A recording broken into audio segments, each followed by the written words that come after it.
What if the most profound spiritual act you perform today isn't, meditating for an hour on a mountain, and it's definitely not waking up at 4 a.m. to drink some expensive green juice? What if it is simply how quietly you put your shoes on the floor when you walk through your front door? Oh man, that just completely flips the script on what we normally think of as personal growth. I mean, we usually imagine this massive cinematic transformation, but the reality is just, well, it's so much closer to home. Yeah, exactly. Welcome to today's deep dive. We are unpacking a really fascinating satsang, which is a spiritual discourse delivered by Guru SivaYogi. And the entire mission of our deep dive today is exploring this very ancient, very powerful Tamil philosophy. It's called Savana Thiruntase. Right, which translates roughly to do, reflect, improve. Exactly. So we're going to look at how you can use this concept to, stop living on autopilot and instead use the ordinary, totally invisible actions of your daily life as a toolkit for real, tangible self-growth. And, we should probably clarify right away, this is not um, a list of rigid dogmatic rules. Like, there's no checklist of religious requirements here. Right. No guilt trips. Exactly, no guilt trips. This is an incredibly practical psychological guide to self-correction.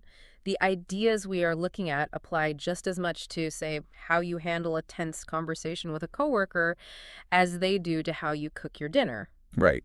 But to even get to the point of improving, we first have to confront our baseline. Right. Mm. We have to look at how mechanically most of us are operating every day. Yeah. And Sivayogi brings up this really fascinating observation about human behavior, specifically looking at how we celebrate things. It is such a great starting point because, well, celebrations are supposed to be the peak of our conscious joy. Yeah. Yet, I mean, think about modern celebrations like New Year's Eve or, massive religious festivals. People often engage in them entirely on autopilot. Oh, absolutely. Like you go down to the beach on New Year's Eve, you freeze in the cold, and you might drink to the point of being physically sick. And why? Not because it brings you deep intrinsic joy, but simply because the calendar says it's December 31st. Yeah, it's just the social script you were supposed to follow. Exactly. What's really fascinating here is the distinction the source makes between performative joy and authentic joy. This philosophy argues that true joy does not require an external excuse. Like, it doesn't need a date on a calendar or, an audience on social media. Right, it's internal. Yeah, but when we live mechanically, we sort of outsource our internal state to these external triggers. We wait for society to tell us when to be happy, when to be sad, how to act. Which brings us to the core mechanism required to, break out of that autopilot, which is self-observation. Mm. There is this brilliant analogy in the discourse comparing our daily actions to uh, writing an exam or drafting a poem. Oh, I love this one. Right. It's so good. Like you can sit in a room completely focused and write furiously for 3 hours. But if you never actually take the time to read it back, you will never catch your own typos. Yeah, you'll never see where your argument just totally fell apart. Exactly. It captures the modern human condition perfectly, I think. We're constantly outputting, we're talking, reacting, posting, working, but we almost never take a moment to read back the transcript of our own behavior. We just keep writing the exam. Yeah. To bring this into reality, let's look at anger. Yeah. We have all had moments where we lash out, right, with us, snap at a partner or a friend. But then maybe 5 minutes later, the adrenaline fades, we realize we made a mistake, and we apologize. Right. And the mind that committed the error is the exact same mind that recognized the error. Which is such a vital psychological insight. I mean, it proves that the capacity for self-correction isn't something you have to go out and buy or, learn from some guru. It is a biological and psychological feature that is already built into you. It just needs to be consciously activated. But, okay, let's unpack this, because I want to push back on that slightly. Yeah. Isn't feeling regret after you get angry and yell at someone just a basic human reaction? Like, we all feel terrible when we mess up. What elevates this from normal, everyday guilt to this concept of actual self-observation? This raises an important question, and honestly, the distinction between the two is really the turning point of this entire philosophy. Guilt is passive. Guilt is a heavy, stagnant emotion that just sits on your chest and tells you you are a fundamentally bad person. Right. It just paralyzes you. Exactly. Self-observation, on the other hand, is entirely active. It is analytical and it's neutral. So it's basically the difference between beating yourself up and actually trying to solve the problem. Precisely. And SivaYogi makes a really sharp critique of modern education here to explain why we always default to guilt instead of analysis. Oh, right, the Macaulay system. Yeah, the discourse specifically references the Macaulay system.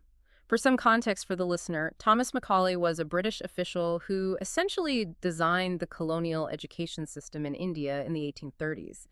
And the explicit goal wasn't to create free-thinking philosophers. No, definitely not. Right, it was to create a massive class of clerks who could memorize instructions and just follow orders without questioning the administration. Right. It was an education model built entirely around rote memorization.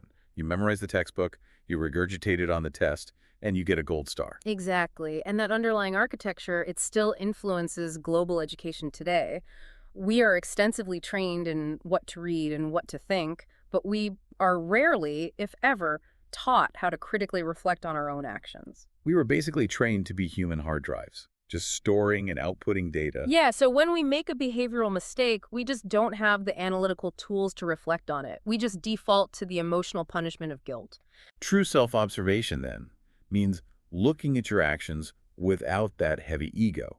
It is stepping back from the argument and saying, okay, I raised my voice. Why did I do that? What was my actual trigger? Was I tired? Did I feel disrespected? How can I handle that exact same friction differently tomorrow? Right, and that completely shifts the energy from wallowing in self-pity to setting the stage for actual mechanical correction. Which is how you actually start to implement Savana Tharunta, say. But, once you read your own behavioral poem and see all those typos, it is incredibly easy to feel overwhelmed. Oh, totally. If you stare at all your flaws at once, you'll just shut down. Right. But the path forward is through the art of small, unemotional corrections.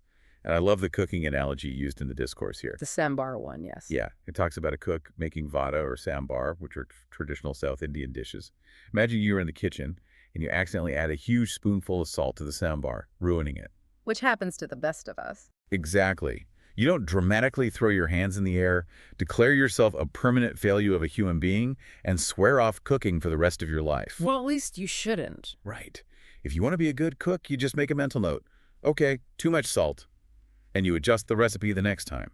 That simple, unglamorous willingness to self-correct without the emotional meltdown is the exact mechanism that turns a novice cook into a master chef. And that ties beautifully into the mechanism of the mirror analogy, which really takes this a step deeper into how our brains actually function. Oh, I found this part so interesting. Yeah, think about looking into a mirror. The image staring back at you is physically reversed. Left is right, right is left. Yet, if you see a stray hair and reach up with a comb to fix it, you don't accidentally poke yourself in the eye. Because your brain effortlessly maps the reversed image and just adjusts your hand. Exactly. Our brains possess this incredible inherent adjusting intelligence.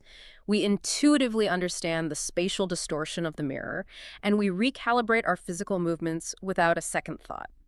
The philosophy here is suggesting that we must apply this exact same natural adjusting intelligence to our behavior. But the reason we can do that so easily with a mirror is because our ego isn't involved, right?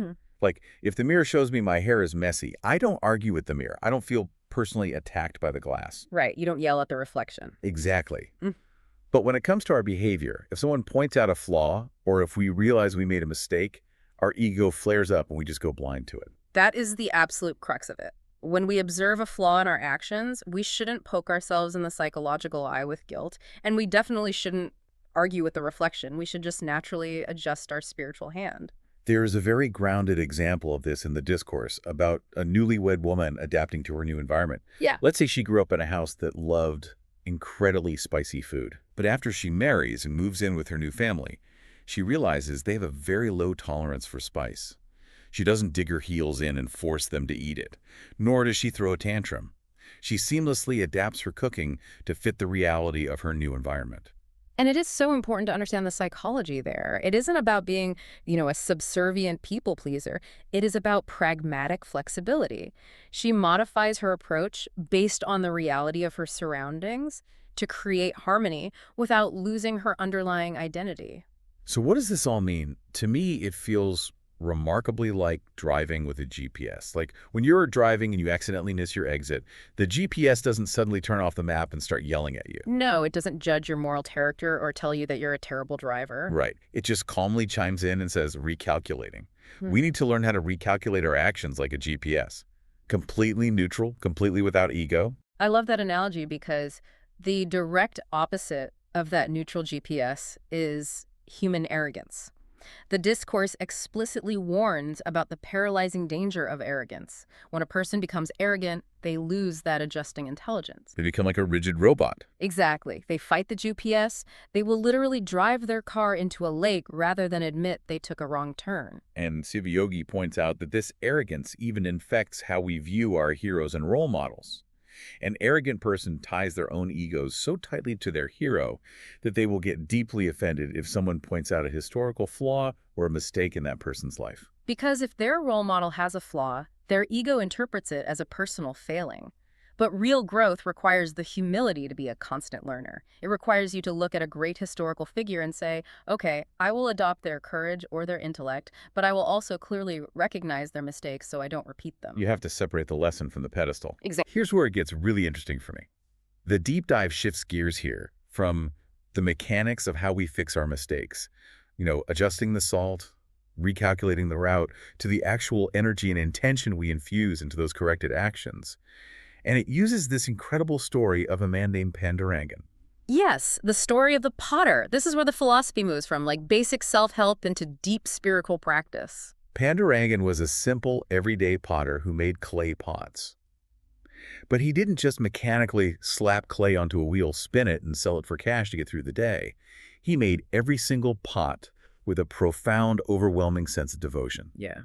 As he shaped the clay, his internal thought process was a constant prayer that whoever eventually bought this specific pot would never experience hunger, that their family would be free from poverty. Now, obviously, we have to look at the mechanics of this. Does making a pot with good vibes magically cure poverty? No, it's not a magic spell. Right, that was exactly my thought. It sounds a bit naive if you just take it literally. But if you look at the psychology of it, his internal intention entirely altered the quality of his work and his own state of consciousness. His focus was so intense, and his care for the end user was so pure that he was completely absorbed in his craft. Yeah, the discourse notes he passed extreme tests of devotion, not because he performed grand rituals, but because his internal state was perfectly aligned with compassion. Exactly. The energy you bring to your work changes you, and by extension, changes how you interact with the world. And it strips away all the mythology to ask you, the listener, a very direct question about your own life. Doesn't matter if you are drafting a quarterly report, making a cup of coffee for a friend, or cleaning a public toilet. Think about something as simple as moving a chair across a room. Right. Are you dragging that chair across the floor, making a loud, chaotic scraping noise that sets everyone's teeth on edge? Or are you lifting it and placing it down silently and mindfully so you don't disturb the peace of the people around you? That is the living embodiment of do, reflect, improve. Elevating the mundane through awareness. Think about walking through your front door after a long day. Do you kick your shoes off so they hit the wall with a loud thud, scattering everywhere? I mean, we've all been there. Right, but do you take an extra 2 seconds to place them down quietly and respectfully? Those tiny, seemingly insignificant physical actions are a direct mirror of your internal psychological state. It completely redefines the modern image of a spiritual person. Like, we are sold this idea that spirituality requires a long flowing beard, a specific diet, an expensive yoga retreat, or some grand title. This philosophy just shatters that. It says spirituality is found in how quietly you close a cabinet door. The discourse actually uses a really powerful historical reference here to prove that greatness has no physical markers. It mentions the sage Agastya. For those unfamiliar, Agastya is one of the most revered and legendary sages in ancient Indian traditions. He's credited with massive contributions to early Tamil grammar, medicine, and philosophy, right? Yeah, exactly. Yet, historically and mythologically, he is almost always depicted as being very short in stature. The point being made is that he was a diminutive man who was an absolute towering giant in intellect and spirit. Greatness is not measured by physical dominance or external show. You could be a person living on a street platform with absolutely no material wealth to your name and still possess an immense, radiant inner joy if you perform whatever small actions you can with care and mindfulness for the people around you.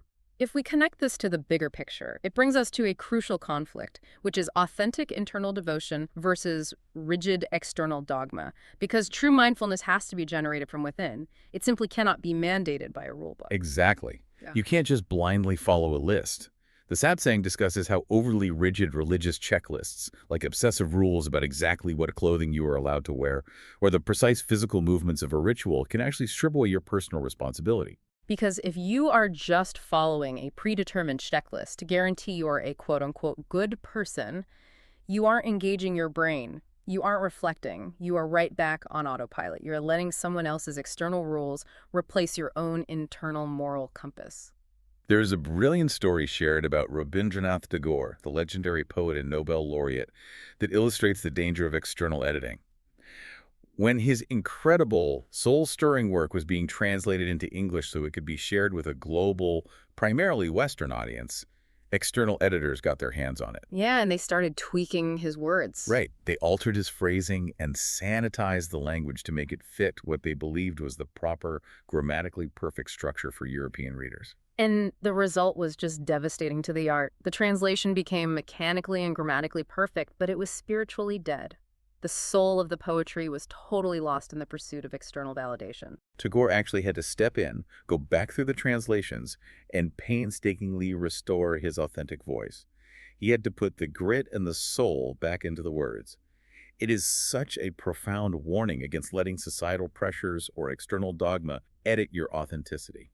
If we connect this to the bigger picture, this naturally leads SivaYogi to ask us to examine where our own morals and behaviors actually originate. Are they ours, or are they edited by society?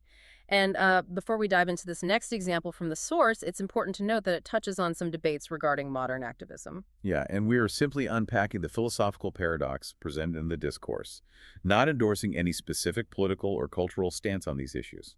Our goal is just to understand the psychology he is pointing to. Exactly. The discourse questions the phenomenon of selective compassion. SivaYogi asks an incredibly uncomfortable question. Why do we often see people who feel immense, overwhelming empathy for animals, perhaps advocating passionately that we shouldn't eat them, yet those exact same individuals can harbor deep vitriolic hatred or a complete lack of empathy for their fellow human beings? It's a striking paradox. You see someone protesting for compassion, but they are screaming with rage at the person across from them. Right, and the philosophical point here isn't a critique of anyone's dietary choices. It is an exploration of the authenticity of compassion itself.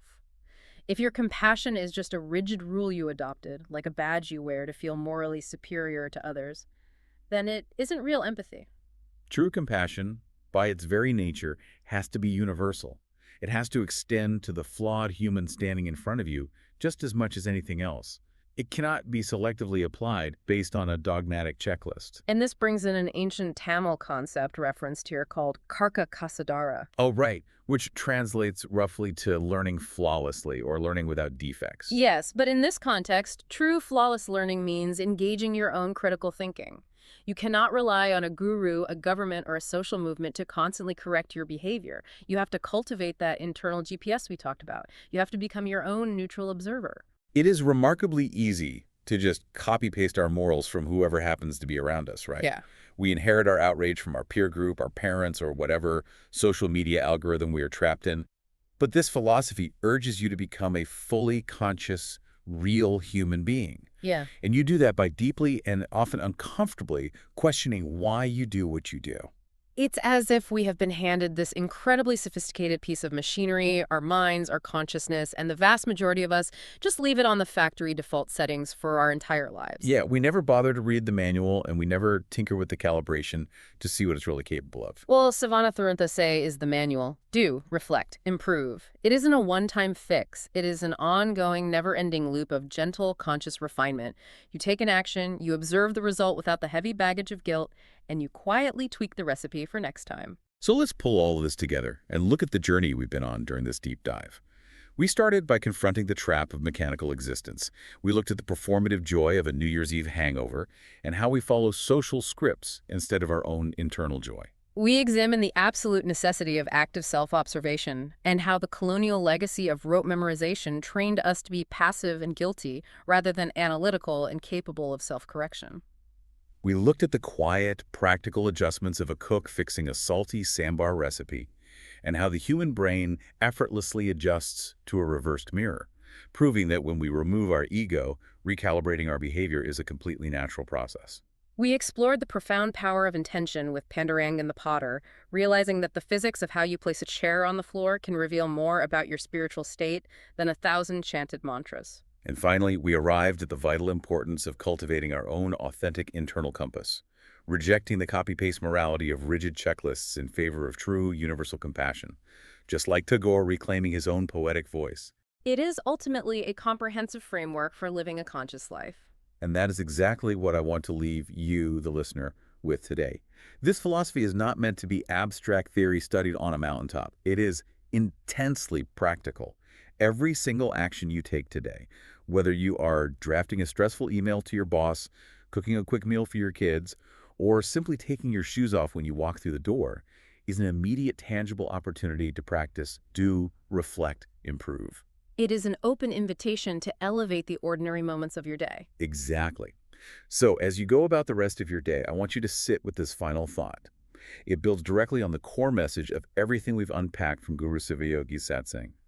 True wisdom is not becoming perfect. True wisdom is becoming willing to learn, improve, and grow with every action, every day. What if your greatest legacy isn't your grandest achievement, but simply the quiet, careful way you move through the world today?